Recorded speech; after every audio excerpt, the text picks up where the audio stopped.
You didn't click on the wrong link. We are back with Jared Byczko from CrossFit Naptown Part 2.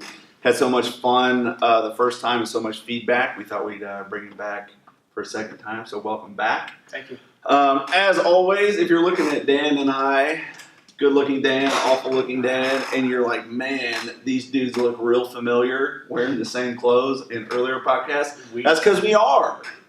We shot multiple ones today. You don't want to sell that we have like 7 of the same shirts and we just wear them again and I again. do own 8 of these shirts. It's my favorite one. They're comfortable. They are. Quick shout out to Killcliff, Austin Cahoy. Thank you as always for your support. And our man Travis Fox, Nike Weightlifting, Athlete Performance Solutions.com.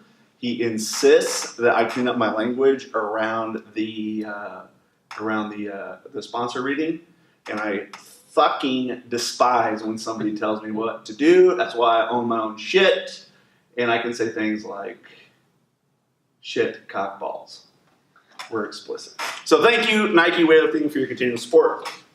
All right, we're going to just jump right into it. If you want to learn more about Jared, last time we laid down some of the base work and the base foundation.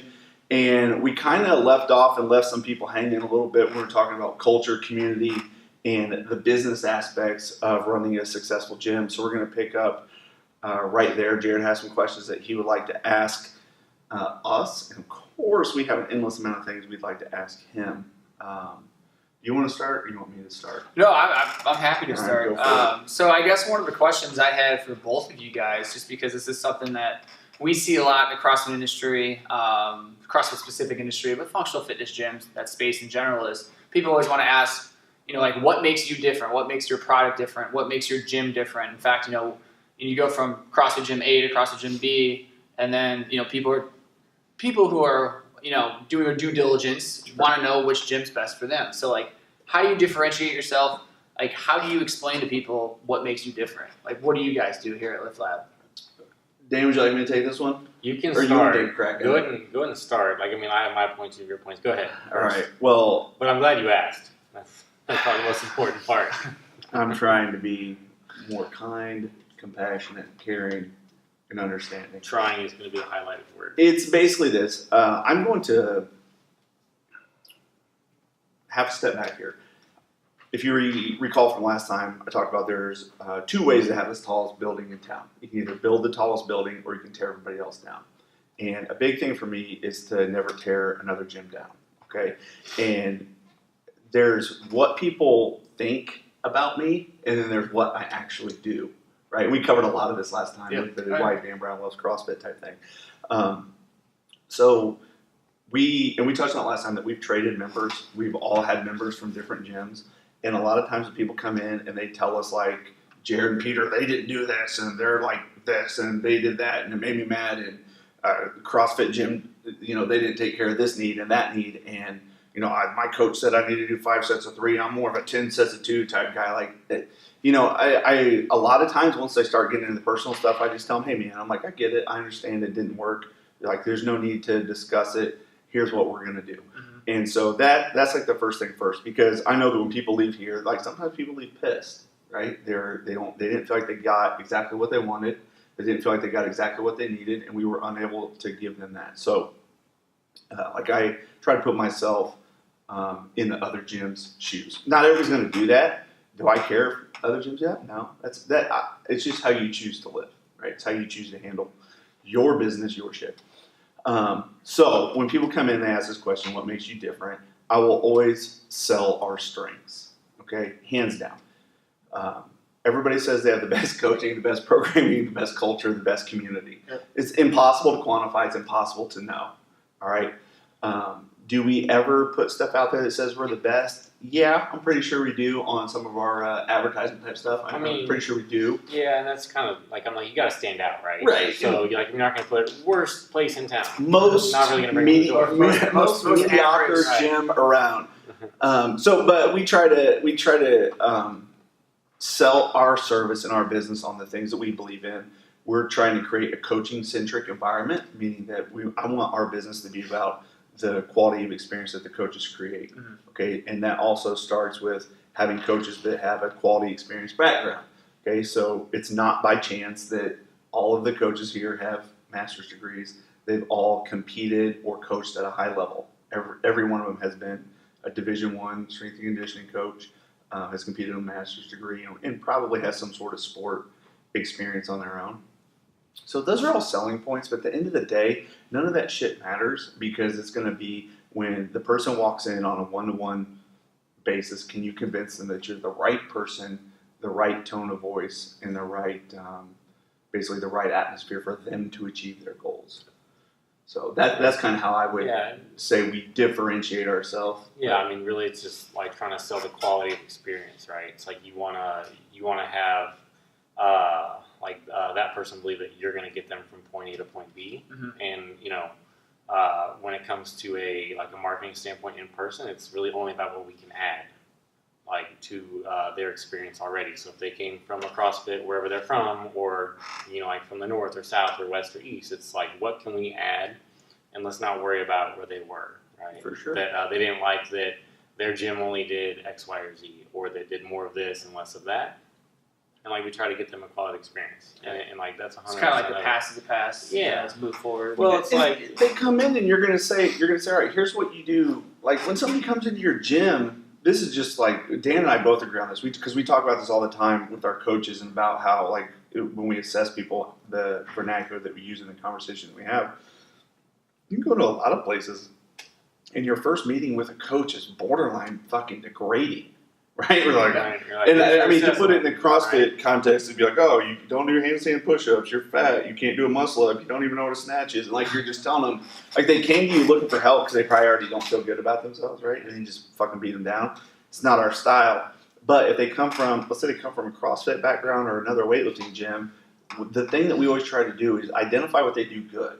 Okay, let's keep that and let's build on that, and then just talk to them about what we can add. Something we call, within what we focus on within our community is bright spots, right? So these bright spots are things that people are good at, or you kind of take away. First thing you may ask is what have you done recently that you've considered success? And then you kind of build off of that and work off that success, and then start leading to okay, what do you want to look into in the future? What's your next bright spot that we're looking towards? And then sort of work yourself and kind of build that rapport, so to speak, with that person from that spot. So to put the question back on you, because you are a CrossFit gym and you have a lot of competition with the community and the branding issues that we talked about last time. But when somebody comes in and says, Naptown, what the hell makes you so different?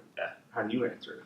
Yeah, the reason I asked this question, you and I talked about this off camera a little bit ago, was the fact that there's a frustration point when you see a new gym opening up on Facebook, and the first thing they lead with is, like you said just a second ago, was, oh, we're, CrossFit blah, blah, blah, we just opened a week ago, but we have the best coaches, we have the best programming, we have the best equipment. It's and I agree with you. You don't want to say hey, we're new, and we're, trying to learn all these things, but why should I come to you? So I get it, but right. If I was in that position, it would be you got to sell on the things that you're good at. Yeah, exactly. Right? I'm not telling you how to answer your question, but if you're the new gym, don't I wouldn't sell myself on. If you have never worked with clients, I wouldn't sell myself as being an expert. I would sell myself as being hungry. Oh yeah, being ready to get after it, passionate, being a go-getter, enthusiastic. Yeah. There's you're not training that many people, so you can be at their beck and call, right? No, absolutely. There's just something that you're gonna have, or something that you want to highlight that's gonna resonate with the person that is gonna come in your door, right? Mm-hmm. So if you say you're the best weightlifting coach, right, and that person's just man, I want to be the best weightlifter. They're gonna at least look into you, right? It's you're gonna capture that top of the funnel type action with that person, and then once they come in the door, then you have to convince them that's the right fit, and you have to put them through that experience. But I'm you're just trying to go, just trying to find the right person that you're just trying to attract, and hopefully you can suck them in. But again, if you don't have a quality experience, you don't have the other stuff, then they're not going to join. They're not going to get around. What's the Naptown? They're going to fail. The Naptown differentiator. Yeah, exactly. For us, it's people, right? We kind of talked about this a little bit last time. For us, and this is the one thing I want to sort of talk about today, was the whole continuing education side of things. Is we have 7 full-time staff members, literally make a full-time salary here in Indianapolis. That's what they do for a living. from a member happiness manager. So that's literally her position. That's her title. Does she get paid in rainbows and sunshine? No, I mean some days, some days there's high fives and thank yous, but no, she makes a She full-time prefers greenbacks. salary Right, living okay, wage here. okay. That's we live in a city that what's the word I'm looking for? Living ability. I can't think. Living Cost wage, cost of living. Yeah, Okay. cost of living. There you go. Sorry, just woke up from my nap. Dude, The must be nice. the cost of living isn't as bad. So we're able to pay people a very affordable full-time Sure. salary. So we have member happiness manager. We have a coaching director, which is huge for our continuing education side of things, which we'll dive in deeper later. We have Peter and myself. We're kind of running operations. He's a little bit more the finance side. I'm a little bit more of the daily operations, daily handling of everything that's going on behind the scenes. Well, hold on. It sounds like you plan on having a profitable, sustainable business. I know, right? It's crazy. Not that's just great. working out with friends. Yeah, well, I mean, I'll be honest. When we first opened up, and that's what a lot of gyms get themselves into. Is 100%. it is about working out with friends, and I get to work out all day. Well, guess what? I worked out 30 minutes yesterday, and not at all this past weekend, and so like you sort of. Your focus changes, and I'm fine with that, And So how do you get that kind of value to come out in your message, right? Because this isn't common, or I shouldn't say it's not the standard. No, it's not. Right? It's not. It's tough. I mean, it's taken 6 years for us to get where we're at, and I think that's one of the other pieces to it is just patience and slowly. We talked about this last time, but focus on your 4 walls and then grow from there. So one of our biggest selling points is just allowing people to come in and learn about the atmosphere, whether it's our CrossFit program. We have a full-on foundations one-on-one piece where they get to create a relationship with a coach for 6 sessions, 6 private sessions. And then that way they have a liaison. If they kind of find themselves lost at some point or another, they have that contact and they can go right to that person. Same thing with our Swift program. We have an intro class. We have someone who's in charge of the Swift program. We have the same thing with the yoga. We have our, Shannon's our chief yoga officer. So she's our CYO on that one, and she's actually in California. Yo ass. She's in California right now and has been 5 weeks so far in the year of 2017. This is finally her 5th week where she's gone from Sunday to Sunday doing a 500-hour yoga teacher training. And what's cool about this is, sorry, go ahead. That just seems intense for yoga. No, it's insane. Guess what? So they're either so relaxed they can't talk, or they're like just beat to shit from holding some position. Not the yoga connoisseur, but I can just see that as fatiguing. Yeah. So it was something that she had to convince Peter and I of because it's a very expensive program. We're flying out. She's flying out to California. She's staying in California in LA. But it was important to us because it was important to her. And it was important to her to get better. It was important to her to grow her understanding of yoga. But it was also important for her to get to know people. And could we have sent her to a local 500-hour course that would have been cheaper or less expensive, I should say, not necessarily cheaper? Sure, we could have, and it would have been easier on us. It would have been easier on Peter and the family side of things. Yeah, right. But at the end of the day, she wanted to seek out a mentor, seek out individuals who would help her become better and help Practice Indie, the brand, become better, but also ultimately make us as coworkers better as well. And it's been phenomenal to see her growth over the last year. And I'll be the first one to admit I was 100% against sending her out to California for the training, but now I'm super stoked about it. Like I see her excited about what she does on a daily basis, and that to me that's amazing. And when people are excited, that only does what? It makes them excited, right? Exactly. And then so when she comes back and she finishes her 500-hour, which is literally going to be on a Friday, she's going to be one of the only teachers here in Indianapolis with a 500-hour from that specific studio, which is a well-known studio all across the world. Yeah. And so that's where I'm excited to be able to sell our people and to make our community happy as a whole. For sure. Does that make sense? Yeah, absolutely. So those are the things that you're building on when people come in and they say, hey, what's the difference between this CrossFit and that CrossFit? Absolutely. One thing I wanted to get at last time, and this was one of the feedback things. Somebody asked me. It was along the idea we were talking about affiliating, defiliating. Would you do that? Would you not do that? And the exact question I had spaces me right now, but it goes back to this idea of, are you part of the CrossFit HQ culture, right? Are you part of that? Can you separate yourself enough from that CrossFit HQ culture if you don't necessarily agree with everything that's going on with it, and how does that play into your ability to differentiate locally? Okay. Yeah. So, for example, and I'll use this. Did you see the CrossFit post that was put up this weekend with the guy at the soda can and basically the dude was on his deathbed. Yeah, I think I read that. And article, if actually. you like, did he have diabetes and all that kind of stuff? Was he the one drinking like a case of beer a night? No. There's another one then. Long story short, if you go to CrossFit, the just on their Instagram page, they reposted from another gym. It looks like they actually might have taken it down. Oh nope, it's there.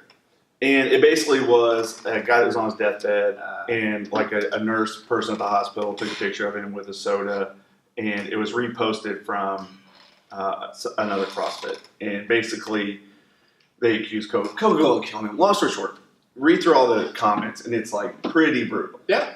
And so it gets to the idea of negative branding. If you ask me, I just thought it was kind of tasteless, but CrossFit's not my business. I'm not charged with social media there, but do you find yourselves with that struggle to try to differentiate not only between the other CrossFits locally, but some of the things that are promoted through HQ?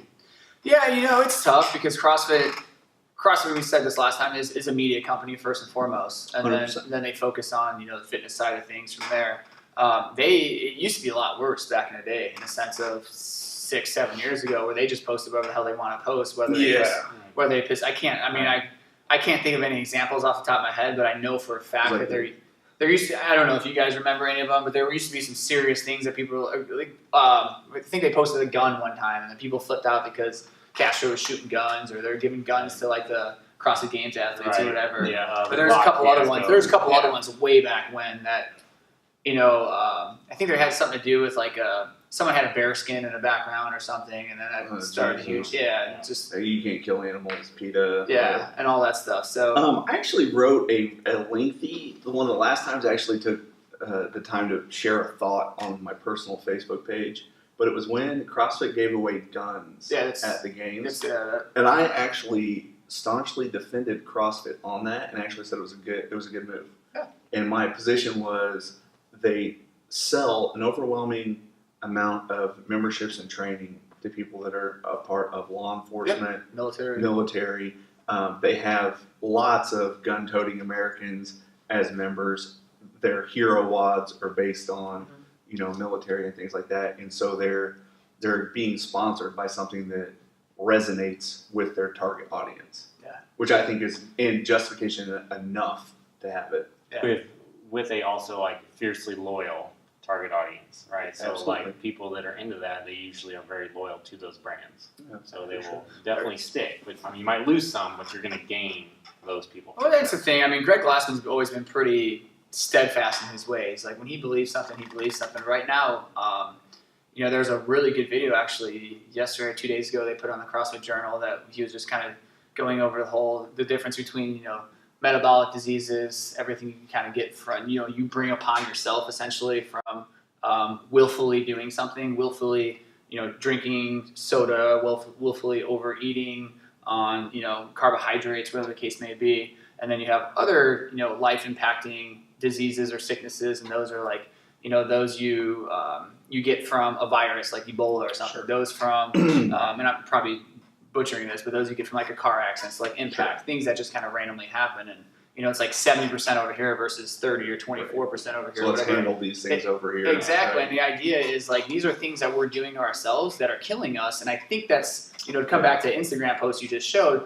that's their motive. And that's kind of the way they want to go in a sense of, lighting a fire, I guess, underneath some people. It's like, it'll piss you off. Exactly. But we don't necessarily disagree with it. To kind of take this a different route, like I got frustrated. I was back home in Maryville, Indiana last weekend and at my parents' house. Home of the Pirates? Yep, Maryville Pirates. And, we get Chicago everything from the region. And they're going through... Including Portillo's, which is coming to Fishers. We just talked about that the other day, but I'm not much of a Portillo's guy. If you don't like a cake shake, you can take your metabolic disease and your diabetes. I just started the Whole30 yesterday. Cake shake is definitely not on the Whole30. Don't even start me with some cake shake. Anyway, so they're going through the whole soda tax in Cook County, so Chicago. I didn't know that. Yeah, so which is super cool, and I've always been excited about. Have you ever seen Sugar Coated? Sugar Coated's probably been one of the documentaries that's sort of been, I think it's a Canadian documentary. It's been sort of, brushed underneath the carpet, underneath the rug a little bit. It hasn't been as big as some with What the Health and some of those other ones. But some of the other terrible ones. Yeah, but Sugar Coated, I absolutely love. And it's basically about the Sugar Association and how they're connected to so many different parts that we as consumers don't even know. And how they put so much money into so many different parts that we don't even know.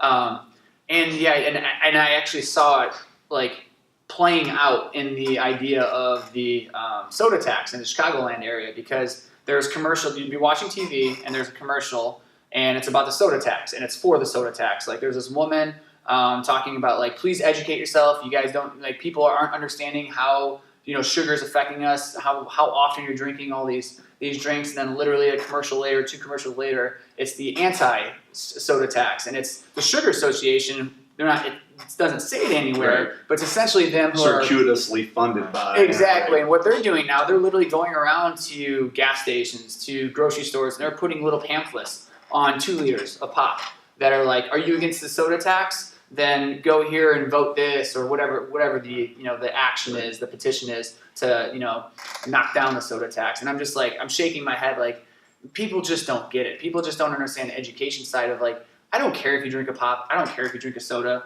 occasionally in moderation with your whiskey and Coke, fine. But like, there are literally people, and the guy, one of the CrossFit Journal articles that I just read, like I think yesterday or 2 days ago, was talking about how he had 2 liters of Mountain Dew before noon every single day because he was a coder, and like he needed to keep himself up and going. And like 2 liters of Mountain Dew a day, like that's just one person. I guarantee you, there's people that are worse than that. It's probably not healthy. It's probably not. Probably not. So, I know right before my sedentary I know we just went a crazy route, but like I get really passionate about that. So. Well, part of, and I'm this kind of similar topic, but just like a little bit sort of different angle at it. And there's a T Nation article, and I don't know how legit it is per se, but because some are good, some are maybe not the best, but it was really about that Coke had teamed up with the American College of Sports Medicine, right? Mm-hmm. To pass the buck, that it was not the fitness. So really, it's the regulation that we're fearing,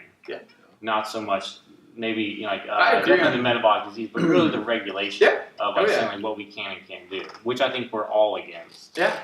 Having like the American College of Sports Medicine tell us what the fuck we should do with our people because they're just awful. Even though they're right down the street. Right there. And what does that lead us to? Ultimately, who's in charge? The policymakers, right? And then you mentioned politics last time, and it's just like I don't know the answer to that because it's just to make people happy, money.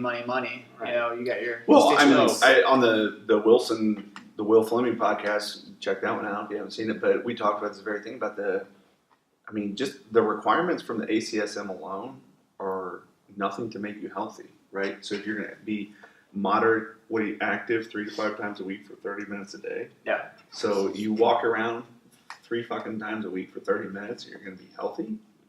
This is insane. It's pretty like, just say it out loud. Yeah. It's just so, but, there is and this is something I remember hearing about when CrossFit started getting real big and they started, everybody started getting certified so they could open a gym. You had like no control.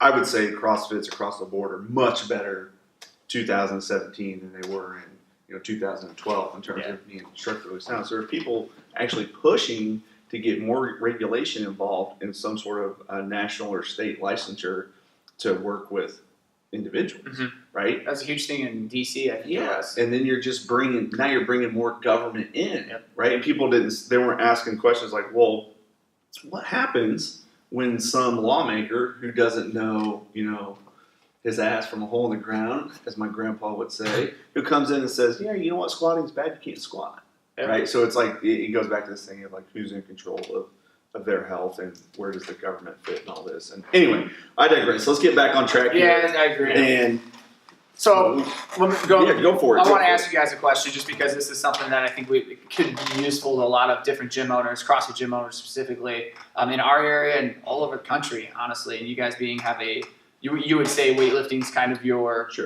primary focus, or at least one of your leaders with your business. And we kind of talked about this a little bit, but how can a CrossFit gym run a successful barbell program? Or do you guys have recommendations for a CrossFit gym? Just think like just a random CrossFit gym. They want to get people lifting more, doing barbell specific outside of a CrossFit class, maybe running a barbell program, barbell class, whatever it is. Like, what recommendations do you guys have? A few. You want me to go first, Dan? Go ahead. Okay. Go first. I I can tell you're brewing over there. Well. So a lot of times people email in and they ask like a lot of questions that are very much about just the equipment aspects of what we do. For example, we got a few emails in the last couple of weeks. Like Dan saw some of these messages coming in on Facebook where people were like asking like, what kind of camera do you have for your podcast? What kind of audio equipment do you have? Because they want to do one, right? And I was like, this is what we have. And I told him, and I'm like, but understand, we have a guy sitting behind that camera that's his full-time job is to record, edit, manage the audio, post it to social media, get it up on the scheduled time. Like, it's a whole aspect to what we do. And I can compare it to them. I said, hey, you wouldn't start a barbell club and just buy a brand new set of Alico bumper plates and then expect your barbell club to grow, right? Same thing with the media, right?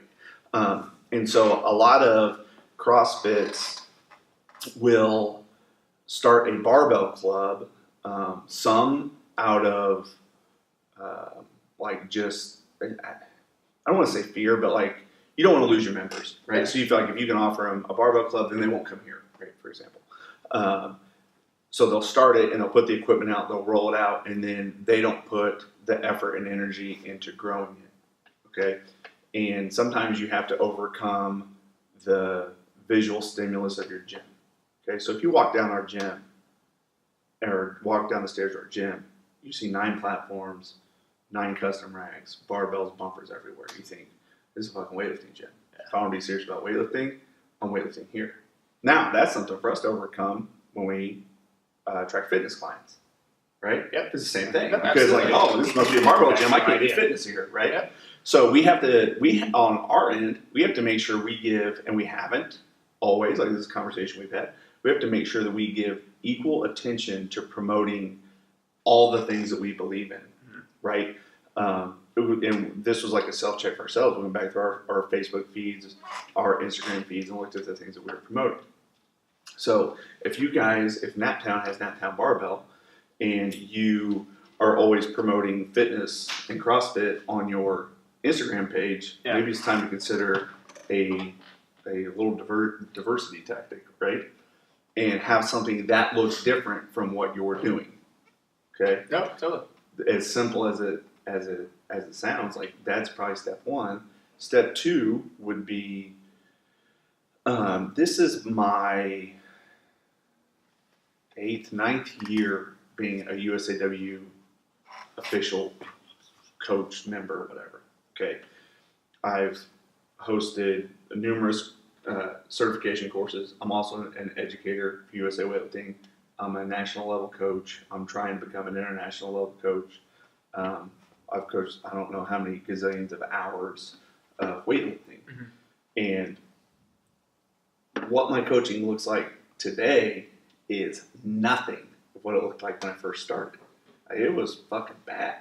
Like if I were to evaluate myself now. But over time, I've just had that consistent, dedicated effort to coaching weightlifting. All right. I do think that if you're going to start a barbell club, it has to be somebody that's just doing that.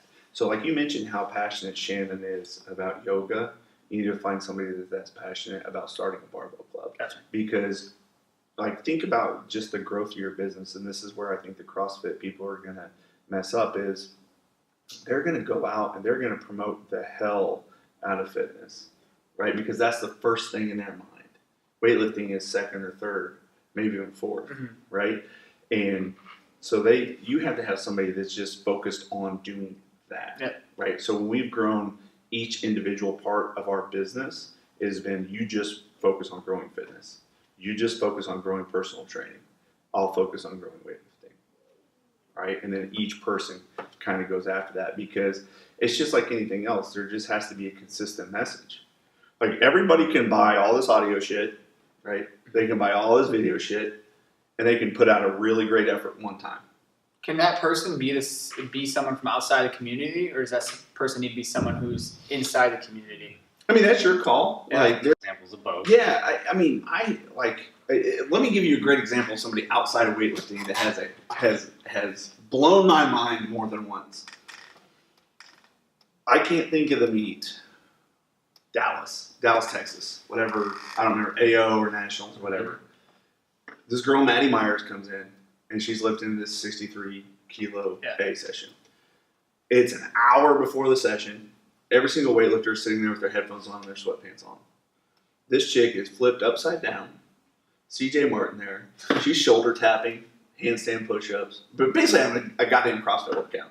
And I'm like laughing. I'm like, this chick's going to be terrible. Well, she goes out there and just absolutely smashes it.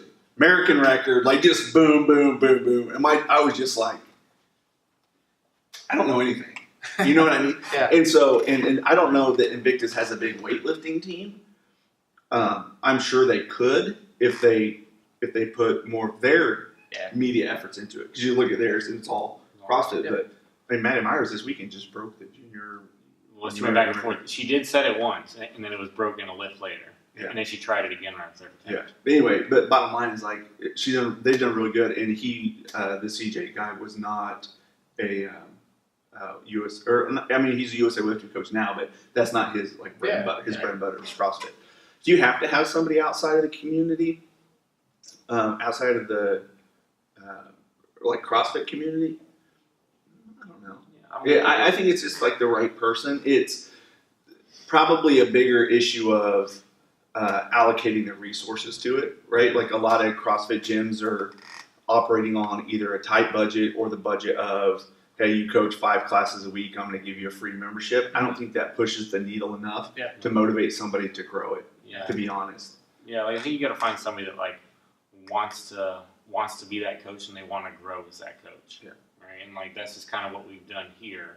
Is like as you've for you for example, right? It's like you've grown over time. Like I didn't coach anybody in meet until October of 2015. Right. And like people forget that. Like my growth over it's been 2 years almost. It's like 1 month under 2 years right now. 2-year mentorship since I handled my first athlete at a meet. Mm-hmm. This past weekend I handled a lot. 17. Not as many as me. Actually, no, because you took sessions off. I took a session off to hop on a podcast. So, and that was one of my next We're questions. gonna fight. One of my next questions. You guys had over 30 people at the For sure. Bear Hills. 34. 34. The where was it at? Grand Rapids. Grand Rapids. Yes. How do The you booming metropolis. How do you motivate your clients and your members? I mean, yeah, you guys are. I mean, I hate to use the term weightlifting specific, but you're a weightlifting gym in that sense. Like, is it something that you force them to do? Is it something that you tell them they should do, or is it something that beat them over the head? Like, I mean, honestly, like, no, you guys have had members here for 3-4 years. Absolutely. That have never competed. Yeah. Right. And Correct. it's been here's like the part where we probably piss some people off in USA weightlifting for sure. For some of the old guard type guys, we would get people in our gym and they would be in a competition as soon as we could get, maybe even before they agreed to it. Mm-hmm. Like even if it was just a meet here, because the whole point of it is I have never had anybody do a competition. It was like, I wish I didn't do that. Yeah. They may not like it. They may not want to do it again, but you know right away. Okay. I would say you probably support this. The overwhelming percentage of them were like, that was cool. Let's do it again. And then their commitment to training just goes up. It goes up. Right. It always goes up. Yeah. And to keep this in comparison, this is like one thing that I would, I think that to have a member for 3 years is a long time. Right? It really is. And I was actually thinking about it this weekend. Some of the people I was just like, shit, we've had them for a long time. Well, Paige, obviously. Like I taught Paige basically her first lifts, right? Like more or less, you know. I remember her first meet. Right? I mean, it was like when she was terrible. She lost to my wife. She wasn't terrible. She was good. But, you know. You just insulted 2 women. that are both a big part of my life. She was so bad she lost to Natalie. This won't. Well, Natalie's like, you know, actually Natalie was really good. But anyway, Natalie's 30, How old was Natalie at the time? 35? Natalie's 35. Why are you asking Brian? The hole's getting deeper. No, you know what? My wife was a very young woman, super attractive. All right, I'll stop. Anyway, where was I? I'm totally derailed now. Members. Getting involved. A 3-year membership. So, I was, I compete in. Well, I shouldn't say compete. I train jiu-jitsu, and I was talking about this with my coach. Like, if you look at the amount of people that leave a jiu-jitsu academy, the overwhelming amount of people, a membership turnover is before they ever get to blue belt. Okay, so it goes white, blue, purple, brown, black. Okay, black belt takes forever to get. And people, what happens is when they're trying to like move forward, it takes a real long time to go from white to blue belt. Probably like 2 years, maybe. It would just be a safe estimate. That's a long time, and they get stripes in between.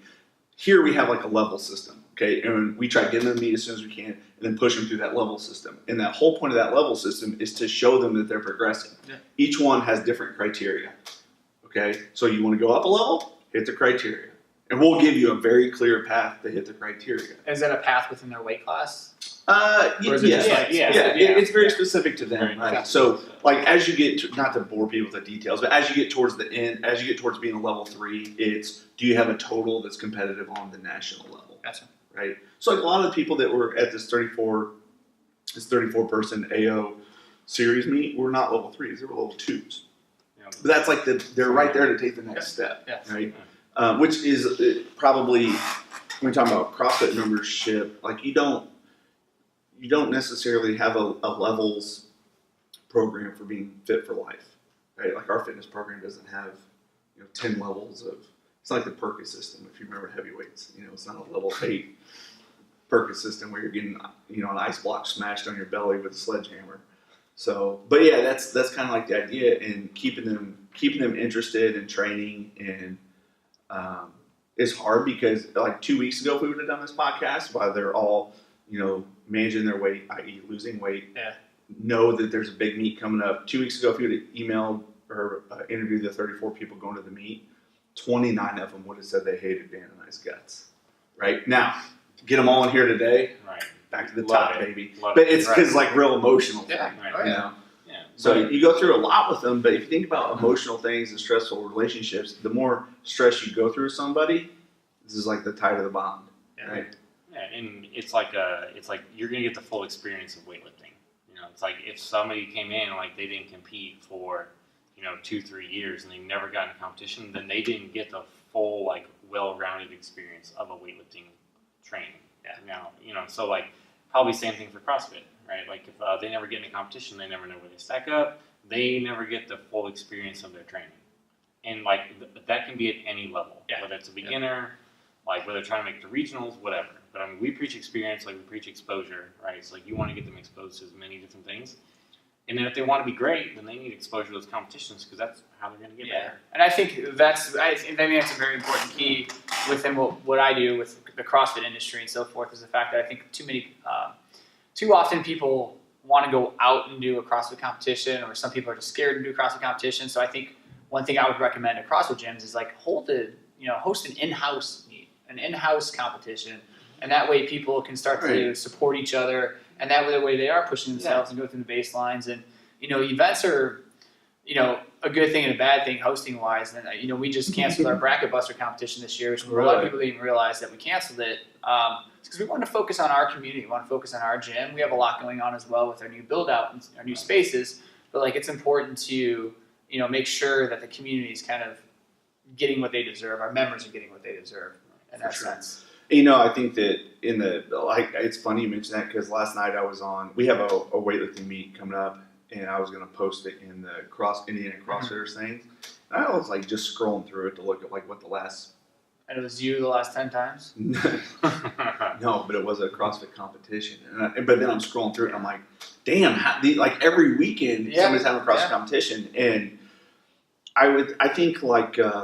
But how old are some of those gyms? Those gyms are probably relatively new. Oh, brand new. Because they need, and we did this in the beginning. We need to get our name out there. We need to create a brand within the community. Yeah. And like a few years ago, there weren't as many competitions, right? Like in Indiana, you would do the GLI and Bracket Buster, right? I mean, that was like really the only two things that were going on. Now it's like just whatever. Something every weekend. It's enter clever name. Right. Masters of the Universe, triple bracket. Make some sex joke with your team name. Right. Something, right? Yeah. Right. That's a whole other point that frustrates me as well, is when team names. You mean I was at Bracket Busker, was it 2 years ago or a year ago, and one of the names was Wad in your box, and I was like, Jesus Christ, no problem, just over sexualizing this. I know you remember it. No, don't say you don't. I know exactly what Because I was in there, I was like, I only laugh because I just yelled at a couple of our girls. Anna and Marilee won a competition, and just like, I'm a big marketer, I'm a big branding guy, and I get frustrated when, not frustrated, but I mean, it was one of those small things, but at the same time, it's like, they got onto the main stage. This was actually broadcasted at Hamilton County on their broadcasted live, like a webinar type thing, and it was the Grand Games. Okay. And they won the Grand Games from the women's division, the RX or the Elite division or whatever it was. And like, as they're announcing these team names, they're like, and 2 mom, 2 children, and 3rd place, and 2nd place was blah blah blah, and 1st place is like 2 young ones. You know what I mean? Like, just weird names. It's like, how about you say like the names of the gym, the names of the people, like Naptown Fitness, representing across the Naptown, whatever it is. And it's just to me, it's kind of funny from that standpoint, because I'm all about like you guys with the marketing and the branding side of things, because that's what this is ultimately all about. 100%. I mean, it's easy like when somebody steps on stage for weightlifting and it shows like the Indiana State flag. Yeah. And they like. And that's cool, because there's so much pride involved in that. And that's our thing too. Like, here's like the real plug for Travis at Nike Weightlifting, right? Like they sponsored us. They started sponsoring us in 2014 at the DC American Open. I literally showed up in an Adidas weightlifting jacket, okay, that I had bought from the outlet mall and went and printed our shit on it. Like that was our first warm-ups. I still have it because it has sentimental value. Yeah. Okay. And I said, look, man, here's the deal. This was the most honest conversation I've ever had. I said, I would love to come in here and tell you I've got a huge club and a huge team. I was like, I don't. I've got 2 chicks here, and I've got 20 more training out of 800 square feet in Indianapolis. I said, but I can guarantee you, nobody's going to try harder to grow weightlifting in their community than I will. And I was like, I don't want any big deal. Let's just start out with a little bitty sponsorship deal, okay? And he goes, I'll tell you what.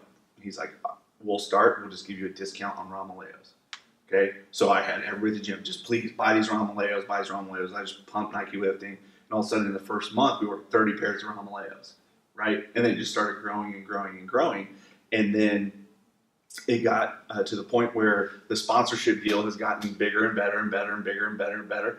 And once these things happen, there become stipulations. Okay? One stipulation is our athletes must compete in Nike singlets and Nike shoes. Okay, and so that's like one of the stipulations. But everything that occurs for like nationals, all the warm ups and the singlets and all that stuff were completely free. Okay, now they couldn't do that for the AO Series free because of the quantity of people, but it was all, we paid like pennies on the dollar. I mean, we did not pay much for it. Yeah. Okay, and so we had people ask if they could wear like a virus singlet, and I'm like, absolutely fucking not. I'm like, you wear a Nike singlet with Live Loud across the chest, and they're like, why? I'm like, because those motherfuckers supported us when we didn't have anything. Yeah. And we're gonna stay true, and we're gonna stay loyal to that for sure. So that's the way it's been. And if you're not going to do that, then you're not going to fucking train here. Like, I don't ask very much, right? I'm asking you to wear Nike swag. Like, I know.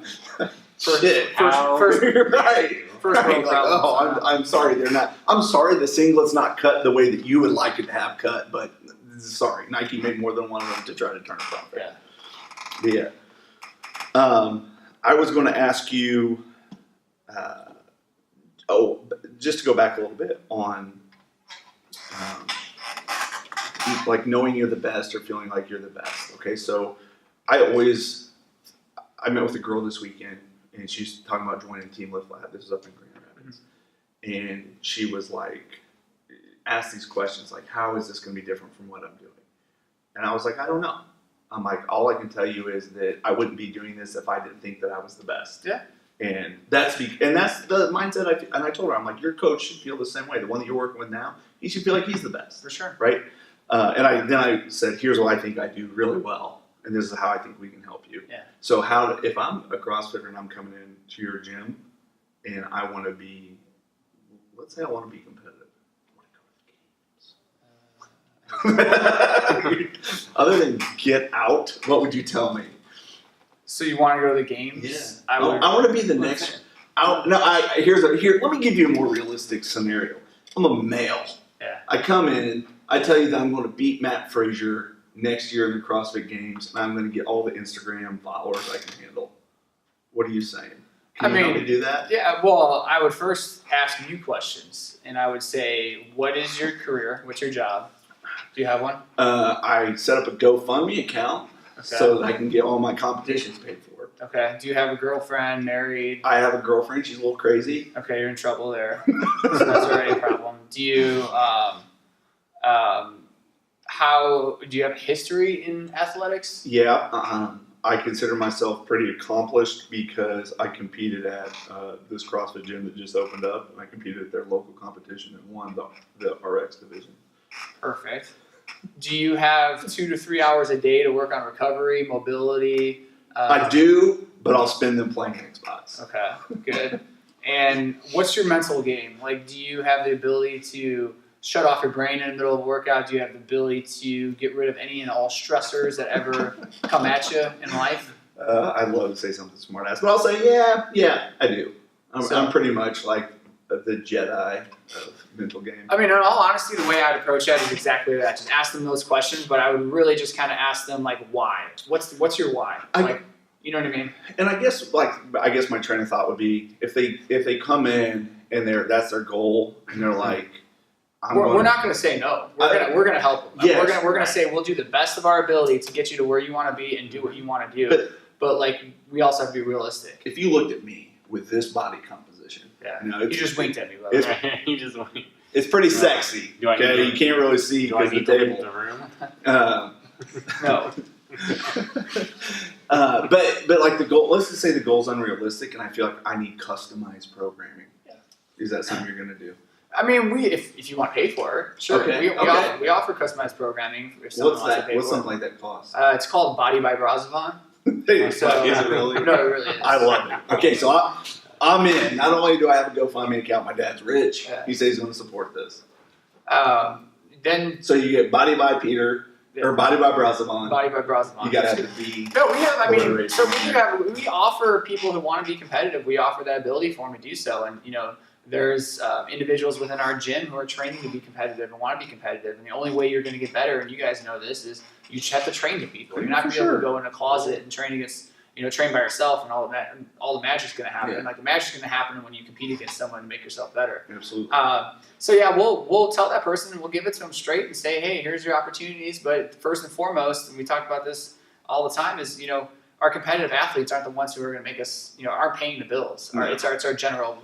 So first and foremost, you have to respect the gym, have to respect the space, and make sure the world's not revolving around you from that competitive atmosphere. Yeah, for sure. And it's really important to kind of get that across right away. That's probably actually, before I even ask those questions, that might be the first conversation we have, where it's like, you have the ability, we give you the space to do so, but the respect of everyone else is first and foremost. You mean because they are good at CrossFit or think they're good at CrossFit, they can't just be an inconvenience to every other member at the gym? Yeah, absolutely. And sometimes I think. Well, hold on. Again, it sounds like you're trying to run a reasonable business here. No, I know, but maybe even turn a profit. But what's funny is like you ask this question, but like this happens to us on a daily basis. I 100% believe it. This happens all the time. I don't doubt that at all. There's situations like that occurring right now at the gym, and it's fine. And people. Think they're better than what they are. They don't understand how difficult it really takes or how hard it is to really get to that next level, which is fine. But I think at the end of the day, as long as you just give them the opportunity to do it, they'll figure it out for themselves. Sure. Like, it's tough when you have a sport that doesn't necessarily have, or like it kind of has levels, right? Yeah. But like if you take soccer, for example, right? It's like you're going to go play in high school, then you're going to go play in college, then you're going to go play in the pros. Yep. And they will tell you when you're not good enough. Yeah, oh yeah. And it's you tough. won't make that international team. Well, it's tough because this is someone paying you money, and you don't want to be like, yeah, you're not good enough, and they're like, screw it, then I don't want to be here. Right. Like you can't do that. Right. Because again, we want to make money. I want to make profit. Like it comes down to a dollar amount. So I'm not going to tell everyone they can make the games, but I'll say that we'll give you an opportunity. Right. We'll give you an opportunity to go as far as you can go. Best chance you can. To kind of work yourself through it. And it's like kind of tough in the sport where like each year it's different. Yep. So you never know. Yeah. And like it's tough to kind of You get a cling false on to positive, right? that. Right. Maybe things line up. You have a really good year. You think you're the man. All the events are like right in a row. Yeah. And then, Wheelhouse. and then the next year, it's completely different. You do worse. Yeah. And It's tough. that's when you get blamed. Yeah, and I think it comes back down to, one of the original questions you asked today was about staff, right? Or about like what makes you guys better. I would say our people, and translate that our staff, because at the end of the day, our staff is our brand, it is our business, it is who we are, and what makes our staff, more experienced. I don't want to use the word better because we just talked about that a little bit ago. Is the fact that like continuing education is a huge piece, and you mentioned earlier that. Your coaches all have master's degrees of some sort, or work through a master's program of some sort, and we don't necessarily make everyone go through a master's program. In fact, a lot of our coaches aren't even from an exercise science background, but they come in and they learn all that stuff after the fact, and we're really big on that continuing education piece to where they have to always be learning. Right now, I just jotted down some numbers. Is our yoga staff? We have 15 yoga teachers. They all have a 200-hour certified, 200-hour certified yoga. Course of some sort. We have 20 fitness coaches. Can you market yourself as the most relaxed gym in Indianapolis? Actually, yeah. That's what I'd be. Because guess what? You have no charge on that. You should. The most relaxed gym. The most relaxed gym. Because a lot of people do that. A lot of people go beat themselves up at a CrossFit workout, and then all of a sudden they go and take yoga as part of their membership. They have a CrossFit membership. They can use our yoga program. But again, coming back to what you said earlier, is the fact that our yoga program is successful because we have a champion of that program. 100%. And, if Shannon wasn't in charge of it and didn't have people underneath her, working underneath her, and Peter and I were trying to run this yoga program with a random yoga teacher that's teaching it in Studio X, like it wouldn't be successful. And you see that all the time in the CrossFit world falling apart from that spot. So, within that education side of things, we have, 20 fitness coaches between our Swift and CrossFit program. And, I think we have 7 of them who have their level 2 CrossFit, and all the others have their level 1, and then 2 of us, not me included because I failed the test, retaking it, have their level 3. Takes a man to admit his shortcomings. I'll be retaking it here in the next month or two. So, and then we also have Anna, who's our coaching director, programming director, and she's actually on the trajectory, or she wants to. Her goal is to become a level 4. And a seminar staff member, which is super cool. And all of our coaches, I tell people, like, if you're gonna come with us and coach, your intention at some point or another, whether it's a year from now or 10 years from now, is to eventually be a level 4 coach. And a level 4 coach is one that goes and they already pass their level 3, which is an exam, and it's kind of like our the CrossFit board exams where you have to actually study for it for a really long time. And then your level 4 is your practicum, where you actually have to go through and do like a clinical practice for a 2-hour class and go through and just get ripped apart and hopefully pass. Yeah. So then, when it comes to the continuing ed, it seems like a lot of it's through the CrossFit like HQ. So then what's your filter on like what comes in? Like do they just do the CrossFit?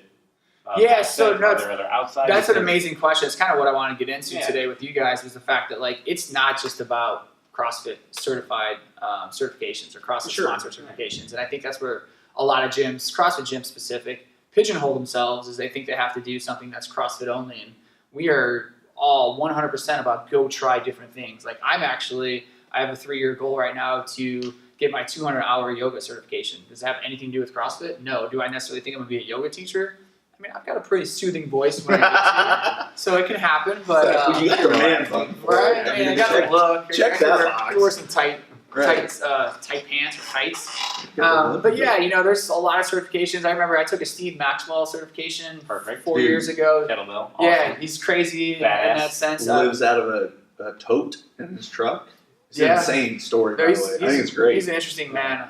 Look him up, Steve Maxwell. He's all over the place. He used to work with the Russians and all that craziness. Peter and I are a couple of the only teachers that are Russian kettlebell certified here in Indianapolis. If you go to Dragon Door and kind of go on their website, you can search us down. We've got people contacting all this time saying like, hey, I saw you're a Dragon Door certified instructor, and that was a 3-day course where our hands got shredded to, That's nice. it looked like Parmesan cheese or shredded cheese because we had to do so many kettlebell swings that weekend. So, My hands hurt. it was brutal. I thought I'd be ready for it. I've been to the CrossFit Games before. That was a brutal weekend. That hurt. So It's a crazy sport. It's very niche sort of sport that no one really realizes it exists. yeah. There's I'm gonna swing this kettlebell and that's all you do with it. Yeah. So Dragon Door, like what the RKC side that we have, Russian kettlebell side is different than there's a sport of kettlebells as well. Correct. I'm trying to think of I can't think of the name right now. It's like Gearvoy sport is really what is it? Gearvoy. Yes. It's like yes. I say Yep. GRY. Yep. So when I was in I was Boston, gonna say I worked gold. in- I knew it started with a G, but Yeah, and now they have the strong first aspect. Yep. So There they you go. kind of split, and there's one strong first coach I think in Indy now. He's over on 10th Street or something. Okay. Like that, so he's pretty close. Yeah. But yeah, but they Well, we split have the ways. Iron Palm that comes in here and We do. kettlebells everything. We do Check out his gym coming up, by the way. Iron and Blood. Iron and Blood, and it is a concept like Indianapolis has never seen. Here in Indy. So you know the guy you just saw me talking about there? All the tattoos. Yeah, so he's opening. You notice I walked away. I was You kinda, scared I was shit. scared. Dude, yeah. hey man, first of all, that dude is a bad motherfucker. By the way, he's a brown belt in jiu-jitsu. He's a thick fellow. I'm not ashamed to say that he has made me cry a few times. But he's a real good guy. He's opening a gym called Iron and Blood, and it is going to be just on the south side of Indianapolis. Nice. It's a concept that is part tattoo shop, part mace and kettlebell gym. And he already has a Say mace. Mace like a giant like a stick giant with a big weight stick. on the end. Very medieval. Yeah, very iron physical Very culture. Game of Thrones like. Very- the guy with Yeah. the mallet. Or whatever. Yeah, and he actually much was so. just on, was it Indigo? Indigo actually just did a little piece on this gym that's getting ready to open up. He has a successful tattoo shop Awesome. on the south side. Yeah. But anyway, just diversity to the fitness culture in Indianapolis. Yeah. But I mean, there's so much outside of just the CrossFit realm. And I mean, like you asked me last time, like, would I be CrossFit Level 1 certified? Probably not, just really because of cost. Yeah. Like, I mean, I started adding these things up, and like they get expensive. For sure. Then if you start looking outside of CrossFit as well, when you go to the other courses, like whether you want to talk movement or whether you want to talk kettlebell or Nat and a few of the others. like all of it, right? Or what's the Power Monkey one? Or if you look at going to Power Monkey, and my wife and I are going to Power Monkey Fitness Camp. So for a full week, Nice. Sunday through Saturday. Wow. then there's like the The old training think tank, fitcation. there's Yeah, like it is. the OPEX, right? There's a All that lot of stuff. good things out there. Right. I mean, They're all good. and then, You just have to pick. yeah, You know, exactly. you gotta Back to filter the kind of CrossFit have a successful barbell program club. I mean, I definitely think so. It has to, but you need to like project that, Yeah. right? So right now you guys are doing a good job projecting, obviously fitness, obviously yoga, right? So just project barbell more. Have Dan Brown and Dan German come over there and do an in-house seminar for snatching and clean and jerking, or snatching and clean and jerking for CrossFit, Yeah. or teach a USAW level 1 course. I'll tell you something we did that I took some shit for was we brought in like 3 or 4 international guys, and we took some shit for it because they didn't have them at the time. They had some bans for drug use, and these were like Olympians, right? But the whole point was just to project weightlifting, right? To grow weightlifting. Yeah, and it's just something you can do. Yeah. Well, with that, I mean, you kind of said, Peter probably mad at me saying this on camera and on mic, but like we've had a couple conversations of, is the barbell program even anything is that something we're focused on at Naptown? And that's, we talked about missions before, the vision statements and so forth, and have that conversation where it's like, ultimately we obviously still have it, and we will maintain it because we do think it adds value to our membership and to we talked about customer life cycle of our entire brand and our program. But yeah, so sometimes that's even worth, and that's for other gym owners. Like, think about your programs. Like, we've tried running an endurance program 4 years in a row, like a running endurance program. We have 5 coaches that have endurance certifications, cross endurance certifications, and it just never worked. And we tried 4 or 5 different ways of like, let's run it this way. Let's go out to run IUPUI track. We used to pay $150 for an hour to run at Michael A. Carroll, which people don't know. And we did that for a summer. And guess what? that wasn't successful. Yeah. So guess what we didn't do? Right. I mean, we had powerlifting, we cut it. Yeah. Same thing, right? It didn't It's work like out. You have to Yeah. try things, but you Yeah. have to be willing to, once you try you it. let it go, Yeah. right? Dan and I talk about this all the time. He probably talks about it more than I do, but you just can't be so romantic about everything that like it drags your business down, right? Yeah. So powerlifting we lost money on it. And Yeah. by the way, if you own a gym, there's some shit you're gonna do that you lose money. Oh, yeah. And like people, I don't know if they think less of me, but I'm gonna admit that, but it's fucking part of it. Yeah. But I wasn't like I liked the idea of having it, but I wasn't so attached to it that I was gonna, just keep losing money on it. What do you guys do with lifters who come in and have been with you for a while, or members who've been with you for a while, and they're like, "Hey, I want to get into coaching." Like, do you guys have that ever come up? Yeah, like way more than you would think. And this is fresh in my mind coming off this weekend. So we have a guy. God, I'm just gonna get shouted out 2 podcasts in a row. 2 in a row. But Aaron Perschbacher he's been with us, and I was thinking about this, man. He's probably lifted with us for a minimum of 2 years, Yes. minimum. And he coaches. He's down here, not in the garage, but he came down. Yeah, he coaches another CrossFit gym on the south side, but it's not his full-time job. He's a full-time job as a radiology tech.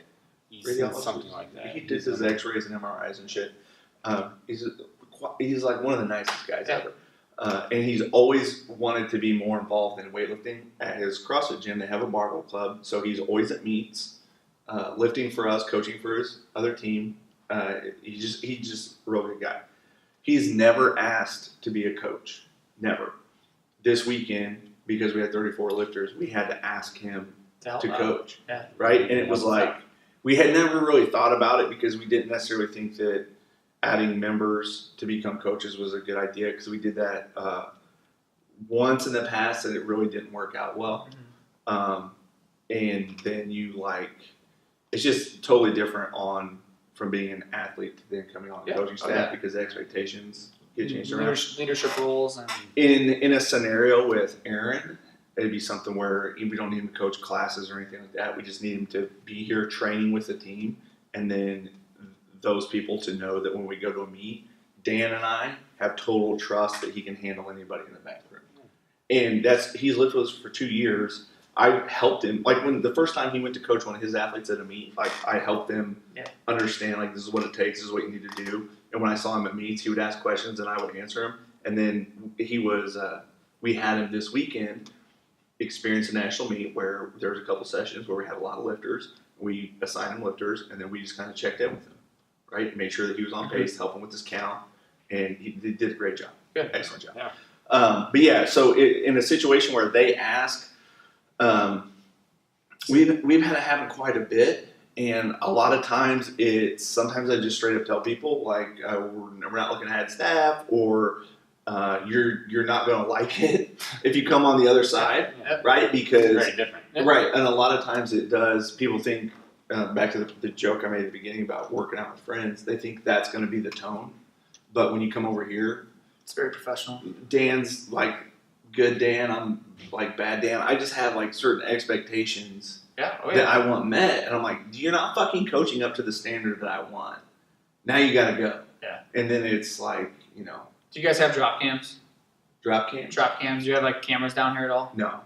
That's the next step. Why to? Evaluate your coaches when they're not paying attention. Oh no, Jared. We have one thing better. It's Dan Brown just shows up and stands there. Well, I say that People in a sense, glare at me. I say that in the sense of, we didn't mean to strike fear in our coaches, but we have drop cams over our locations for security reasons, and we've used them many of times. There happens to be one in the bathroom. No, there's none in the bathroom. But we were like, you know what? Like, Anna's position is a coaching director, so she sits down. Her goal is once a week, but if not, 2 or 3 a month, where she's going to actually watch a coach from the drop cam, and that way, because when I take a class, when you're here in person, people are going to bring their A game, right? They're going to step it up a little bit, and it's tough because I can't just hide in a corner and take notes on someone and see their natural environment. And we want to see their natural environment when people are coaching, because ultimately, coming back to the whole, our people, our staff, like, that is our brand, that is our program, that is our product, so it has to be the best. And if someone's not performing, and I get it, I'm in a weird situation because my wife is really into our community and into CrossFit as well. So she'll take a class and then she'll let me know like whether the class was good, and not in a bad way. She just comes home and I'm just like, I'll ask her like, hey, how was class? How was the She'll coach? tell you How you was didn't have it today. how was the Your product? juice wasn't there. And she'll let me know how other coaches do as well. And it's good to kind of have that little feedback, that little check and balance, so to 100%. speak, but also having the ability to kind of see people in their natural environment when they're not prepared for it. It's secret shopping. Yeah. Well, okay. So I've done that. I've hired quote unquote secret shoppers, people to drop in and To here? Yep. Sign a Really? waiver, train. Absolutely. And I did it at the other place I own.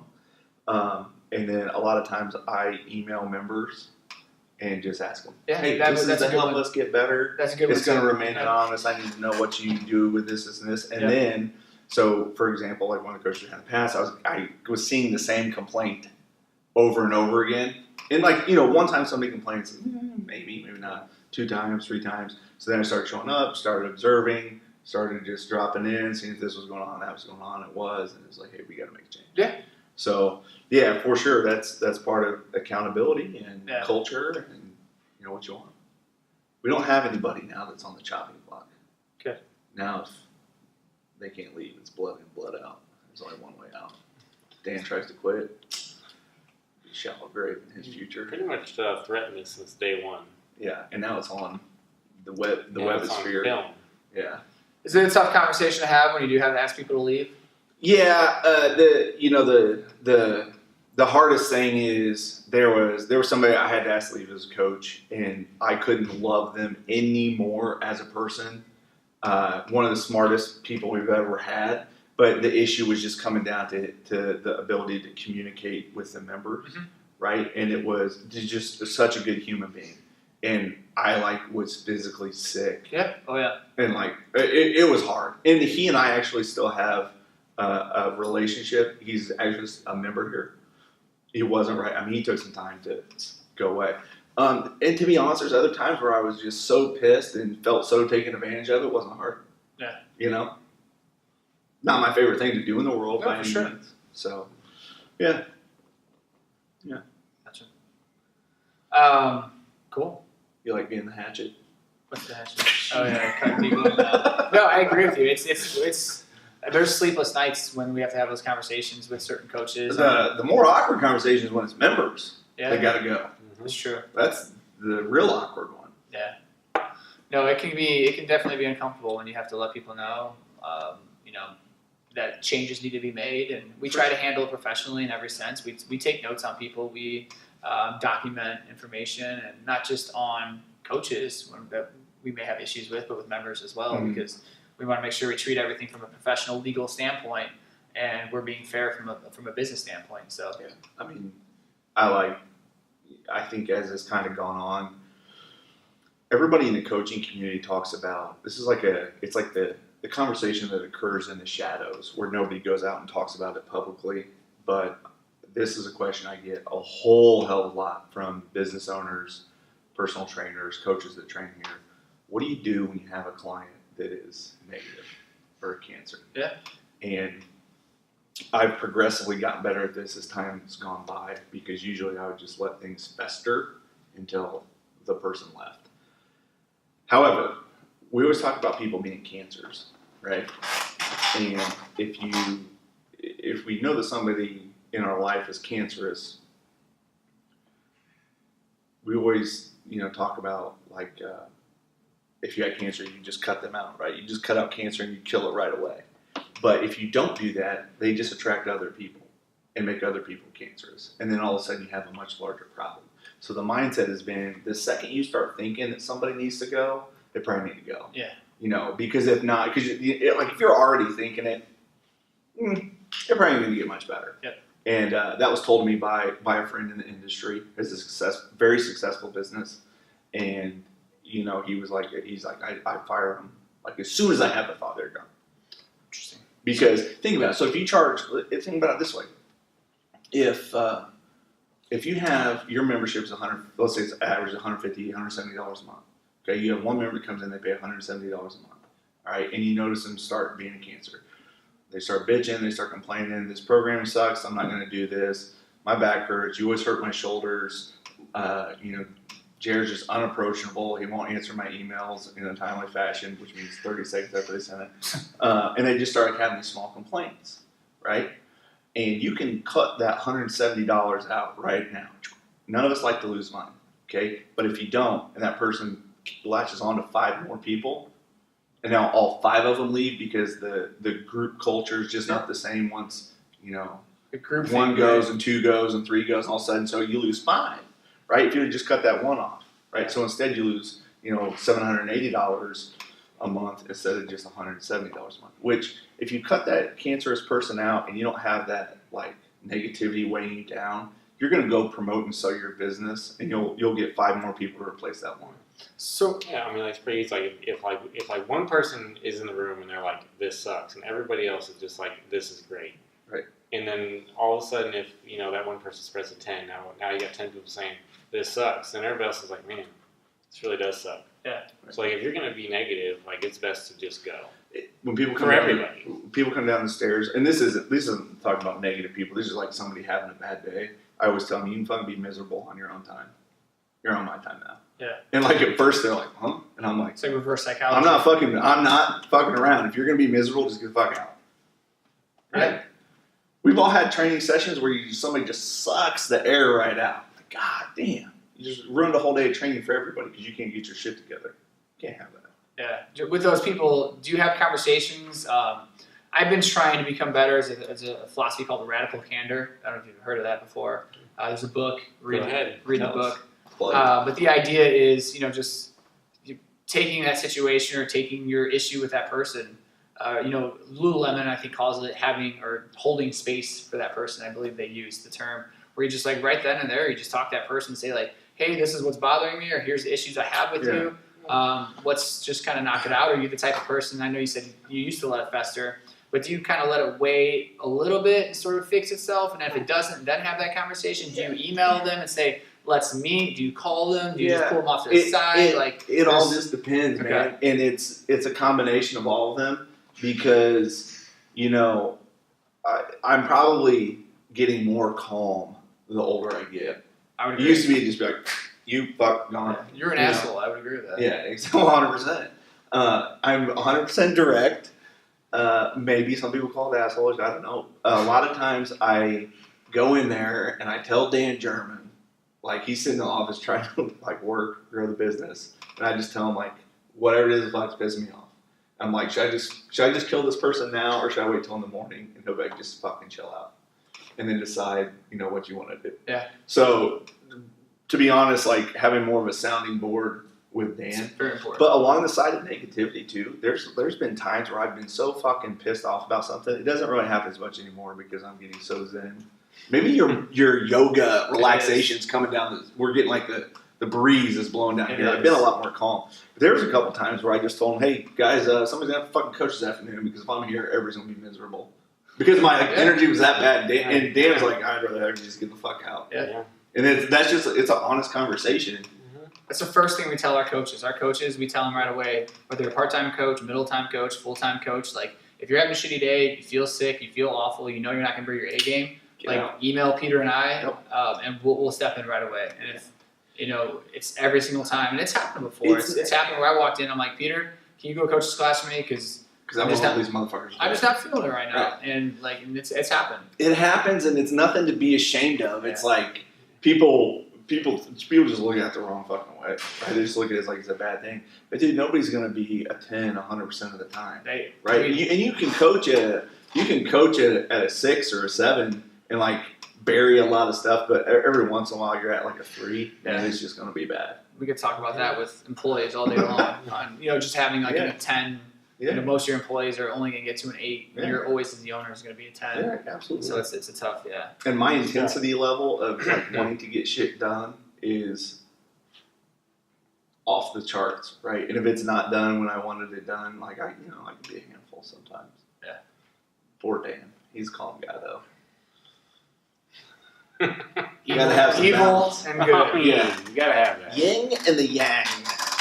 Really ain't that big. Jared, you got anything else you'd like me to answer? A couple things I was going to throw out there. Throw it out there. Throw it into the world. Well, I just think the world itself, like the journal subscription is a really important piece that I think a lot of people miss out on. On the CrossFit side? CrossFit Journal. I mean, it's How much is it? $4.99 a month. What's that yearly? 45 bucks. No, $60, whatever it is. We purchase it for our staff, and our staff gets to use it, and it works out really well because there's so much information on there. You kind of mentioned seminars and such earlier. It's really important for people to go out there and continue to learn, but not just learn from your sport, learn from other sports, learn from other people, learn from, one of the things we tell our employees is if you don't want to learn something about fitness and you're excited about numbers, go take an accounting course at IUPUI and we'll pay for it. And it's not a bad strategy at all. It's just become a better you, become a better person, and I think that's really important for people to kind of take away. You talk about you feel a little more zen. Yeah. Meditation. Do you do any meditation? No. Why not? You used to. Okay, all right. So you used to go in the Fortress of Solitude. Fortress of Solitude, which is sometimes is right there. I'm pointing to a massage table. I would put on my headphones. I would try to take a nap for 20 minutes. Okay, and so I would put on on a Pandora station. I have Celtic Sounds of the Seas. Okay, which takes me back to my homeland. And I would try to just relax. I have been a lot more calm. I had a don't laugh, Brian.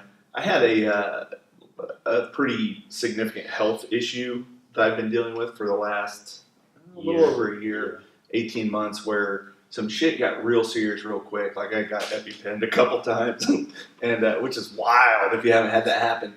But there was like a serious conversation with Dan. You may not be able to do these things, and I also had to learn. I had to let go of a lot of things, which meant empowering other people to handle a lot of aspects I was not willing to relinquish control to.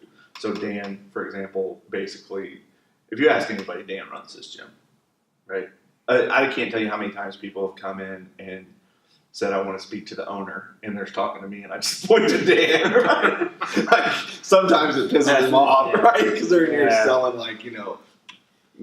stamp collections or some shit. Water softener, but that's been like the recognition of needing to delegate, empower the coaches, and then de-stress a little bit. Yeah, and it goes down the chain as well. For me, it goes down to others. Yeah, so if it's got to happen. Yeah, you probably learned this sooner than I did, right? You have multiple locations, right? Yep. Well, that's in the works for Lift Lab.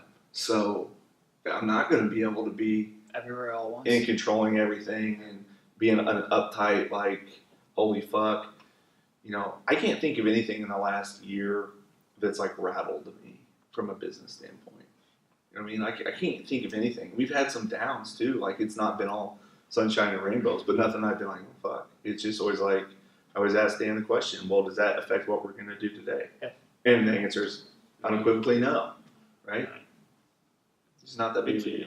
It's we throw out the questions well, if it was all gone tomorrow and you had, 0 people, right? What the fuck would you go do? Yeah, right. You just go rebuild it. I think I was having this conversation with my wife the other day. Like I said, we have a few major things coming down the pipe, and we were talking. My wife and I were talking about finances, and to this point, we're not rich people by any means, but I've made more money than I ever wanted, right? So I was getting stressed out about some things. We have some money going out, and my wife was like, okay, well.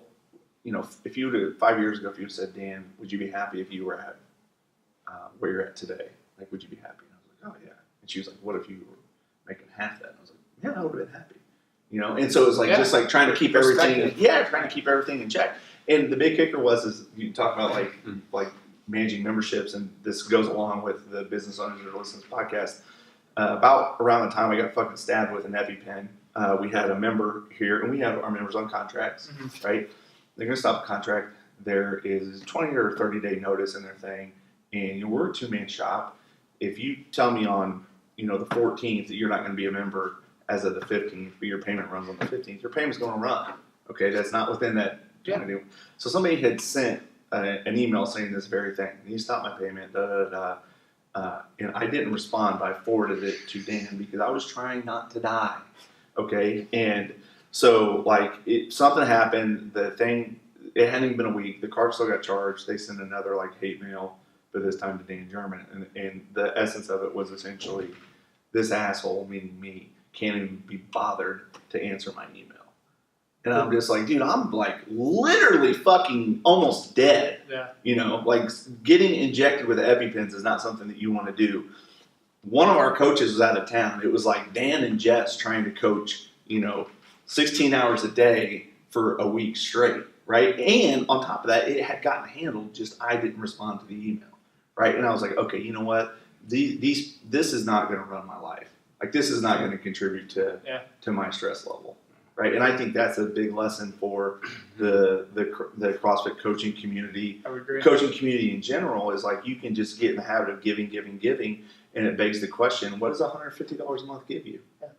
Right? No, I It agree. give you access to tell us that we're pieces of shit because we don't respond to your email. Yeah. That kind of stuff. So There's got to be some thick skin in the game. In Oh, order for to, sure. One of the things Peter and I do is we sleep on emails quite a bit, and rather than it's one thing we got to kind of teach each other like don't answer that. Let's wait until tomorrow. That's a serious emotion. Let's wait until tomorrow morning and answer that one. Just to think about it, sleep on it. And that perspective, and like people probably got other things going on in their life that they're fired up about. The gym just happens to be the thing that they're going to rate them. And I mean, like, this can be, like, you may like this, you may not, but, like, every time you open your email when you haven't checked in 2 days, it's like, you're going to have a lot of it that's just going to be shit. Yeah. Like, people are just going to say, like, oh, I lost my job and I need to quit, or, like, hey, I'm leaving because I hate you, or, you're going to have a positive in there. Right. Then you're going to have some junk. Then you're going to have some bad. And, like, you just got to know that, like, when you open up your email, you're going to see some of that. Yeah. And, like, you better move forward Pretty quick. fast. Like, I mean, you better have, like, some empathy for somebody, like, if something bad happened to them. For sure. You're going to be a little sad if something just didn't work out. Yeah. And that maybe they're not the happiest. But then, you got to forget right away and you just got to go right on. Exactly, just a blip in your life. Yeah. And I think you both said the perfect word. I'm listening to a book right now, Never Split the Difference. It's a phenomenal book. It's been recommended by like 5 or 6 people in my networks on Facebook and such.